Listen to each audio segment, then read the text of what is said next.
Welcome, investors. Today, we're going to look at the St. Louis, Missouri real estate market.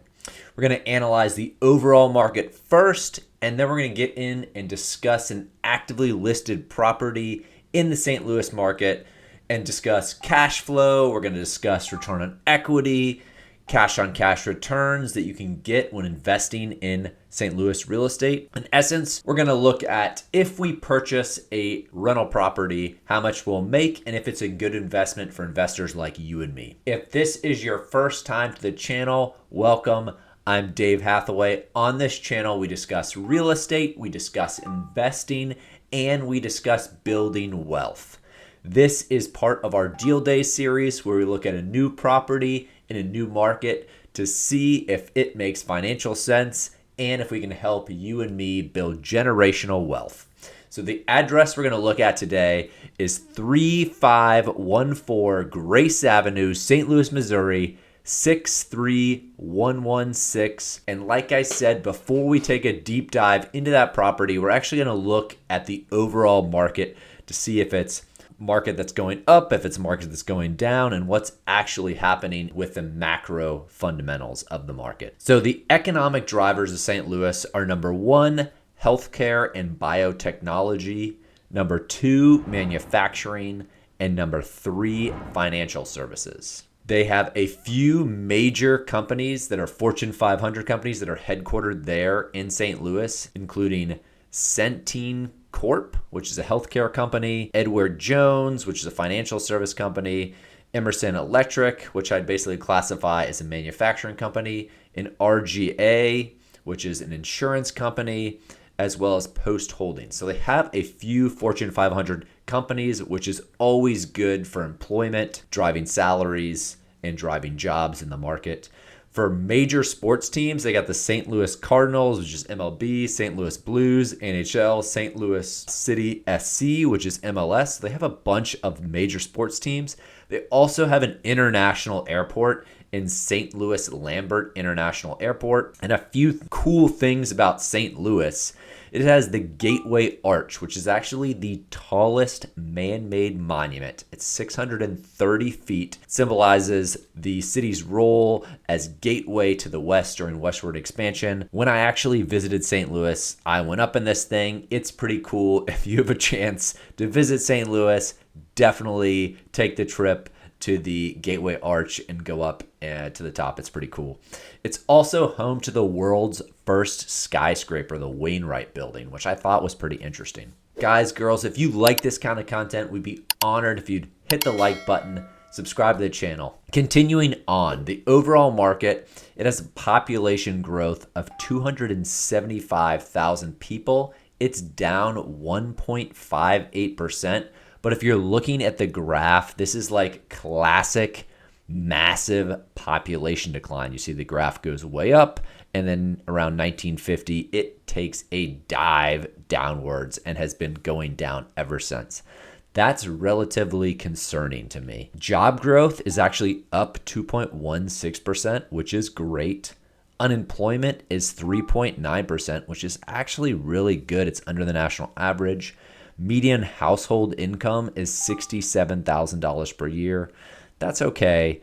Median sales prices of houses are $262,500, relatively affordable. It's up 5% year over year, which is great.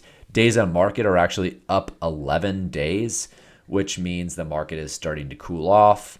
Houses sold, though, are down 20%. So that's probably keeping those sales prices higher. Median rent in St. Louis is $1,225, which is super cheap. One of the cheaper markets that we have analyzed. And then the price to rent ratio is 17.85, which is okay. It shows that there are probably some cash flowing properties between 15 and 20 price to rent ratio. Usually you can find some cash flow. Always concerned about population decline, so you always want to keep an eye on that. But my market verdict is going to be thumbs up because everything else there shows that it's decent job growth, unemployment, household salaries, and then all the things that above, having an international airport, a bunch of sports teams, it's got stuff going on for it. So if one of those other things like unemployment all of a sudden ticks up, then I'd give it a thumbs down, or job growth was way down. But if it's only just a population decline, you just want to keep an eye on that over time. That's why it's still an affordable market today. Moving on to the Google Street Test.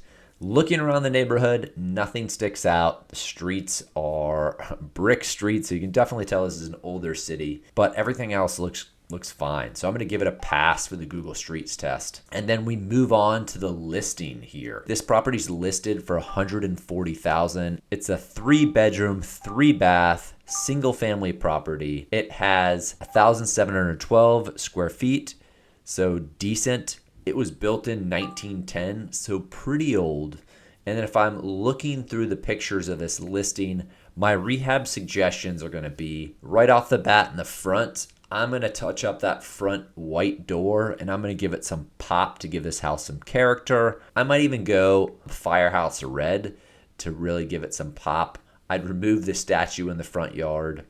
And above the awning, there's some siding out there that looks pretty rough. Looks like it's coming off. Maybe they covered up a window, but I definitely get that repaired. And then moving on to the interior, it looks like the ceilings are pretty high in this one, which is nice. However, the ceiling fans and the ceiling lights in the property just don't look that great. I think this is one of those renovations that has the biggest return on investment. So I'd replace all ceiling lights and ceiling fans and just put in a little bit nicer black stainless steel ceiling fan throughout, and then some really nice flush mount ceiling lights.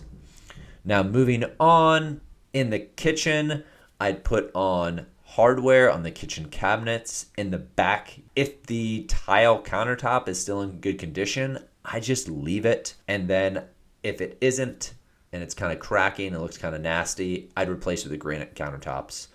And then in the backyard, I'd actually install a wooden fence on that back side that had a gate just for security purposes and also to attract more tenants. So you have a backyard that people with maybe pets can have an area that they can go out and they don't have to worry about their pets. Or if they have kids, they can let their kids out and don't have to worry about them going out into the street. So I definitely add that. And it's also just a thing for security for people. You don't have people that can walk into your backyard that easily. And so people could really see having a nice space back there. Overall rehab budget is going to be $8,000. And then so moving on to our analyzer. And if you don't have an analyzer, down in the comments, you can click on the link. You can download ours for free. If you don't know how to use it, we have a video that you can watch so you can see how to analyze rental properties just like I do on the channel on the deal day videos. But moving along to the analyzer, I think this property will rent for somewhere around $1,800. Looking around the area, that looks like about market rent. Property taxes for the property are $568, which is super cheap. Maybe I'm missing something there. If you're a realtor in St. Louis or you're a homeowner, let me know if I'm missing something there, because it shows on the internet that the property taxes are $568, but maybe I'm off. Cash flow of this property, if you purchased it all cash, would be $1,348 or 10.5%. That's pretty good. With a 30-year fixed DSCR loan, you'd be making $640 every month or 20% cash on cash return. So really great returns if you actually are utilizing leverage on this property.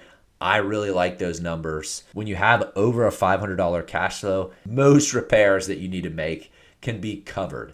So if you have like a washer or a dryer or your fridge breaks down and you have to replace it for the tenant, you don't come out of pocket that month. You just don't make your profit that month. And I really like this strategy and I really like these returns. I also looked at the map when I was looking at this area, looked where the Starbucks are, looked where the IKEAs are, looked where the Whole Foods are. This house seems like it's in a pretty good location. So I think you'd get a little bit of appreciation over time. So not only are you getting cash flow every single month, but you're also going to get probably a little bit of appreciation over time. But even if you don't get any appreciation, I'll take $640 every single month. So to me, this looks like a great long-term rental. You probably don't get a ton of equity, but you get a lot of cash flow. So I'm going to give this property a huge thumbs up. Again, if you guys want the analyzer, the cash flow analyzer that we use for this, just look in the comments, click on the link. It's totally free. You can download it. You can start analyzing properties with it. So overall, I give the market a thumbs up. I give this rental property a thumbs up for St. Louis, Missouri. So 2 thumbs up overall. If you are in the market, you're an investor in St. Louis, you're a realtor, you think this area is the worst area to invest in, or you think there's better areas to invest in that you'll get higher returns over time, let me know in the comments. Let me know, hey, I agree with your numbers or I completely disagree with your numbers. I'm not local to St. Louis. I've only visited there one time to participate in a wedding, and so I'm not the specialist. So let me know if I'm wrong. We have powers in numbers as investors. Last, if you guys like this video, smash the thumbs up, subscribe to the channel, and I'll see you on the next Deal Day video.